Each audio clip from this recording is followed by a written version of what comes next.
The completely destroyed town of Marinka has been lost, and the last groups of Ukrainian defense forces have withdrawn to prepared lines.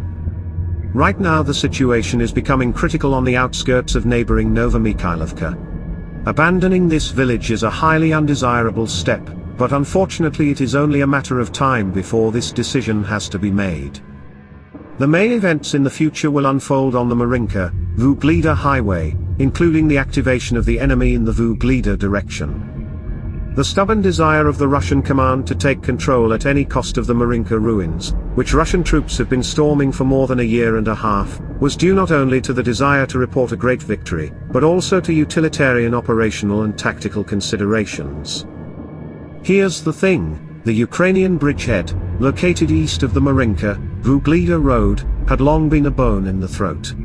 In fact, it was a convenient launching pad for possible active actions of the AFU towards Volnovakha and Mariupol. In addition, the presence of this bridgehead allows the AFU to exercise fairly tight fire control over the railroad that leads to Volnovakha from the north and further west. This railroad branch line could potentially play an important role for the enemy's Zaporizhia and East troop groups. But as long as this Ukrainian bridgehead exists, the use of the railroad in significant amounts is complicated. I think, based mainly on these two considerations, the Russian command is trying to realize a certain plan to eliminate it. What is the essence of this plan? Stage 1 is to take control of the Marinka area. Stage 2, to concentrate and deploy forces in Marinka, to carry out assault operations in the direction of the village of Pobeda. At the same time, begin an offensive towards Vodiany. Stage 3, counter-offensive of two flank attack tactical groups of the enemy, in order to simultaneously reach the boundary Antonivka, Kostantinivka. This is if briefly and maximally schematic. In reality, the situation in this area developed and is developing, to put it mildly, a little in a different way. About a month and a half or 2 months ago, the enemy tried to attack from the south for a week. However, these attacks ended in vain. The same happened on the northern flank. The liberation of Marinka was slightly delayed.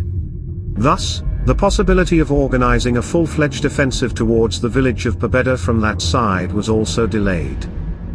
And soon the Avdiivka operation and a number of other Russian winter activities began, so the Russian command could not attract significant forces.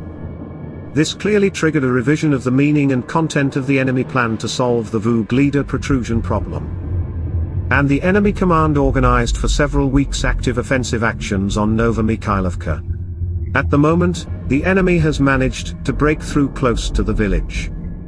As for further prospects in this area, obviously, we should expect an assault on Novomykhailovka in the near future.